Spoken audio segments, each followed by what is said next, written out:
सेबेठारू प्रति वर्ष श्रावण मासरे समस्ते शिवं को गंगाजल ढाली थांती एवं तांकर सेई पूर्व कथा को समस्त स्मरण मध्य करथांती कहीं से दिन एभली दिन थिला से दिन कौन मतभेद का मध्य नथिला देवता असुर कीट पतंग समस्ते समस्ते शिवं उपरे पानी ढाली जहाँ पाखरे जो पात्र थिला सेई पात्र धरी शिवं उपरे पानी ढाली तेबे सेबेठारू आज पर्यंत श्रावण रे समस्ते शिवं उपरे पानी ढालती एवं शिवंकर कृपा मध्य लाभ करती। शिव होजंती आशुतोष अल्प करे सी खुशी संतुष्ट हो जाती आउ तत्क्षणात वरदान दी जाती।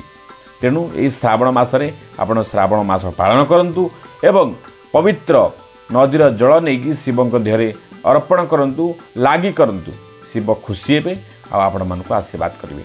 तेणु मोर प्रथमे मुझे प्रश्न करी ना ये विश्व ब्रह्मांड रे प्रथमे किए काउड़ी यात्रा करथिला। काउड़ी यात्रा प्रथमे करथिले दशानन रावण।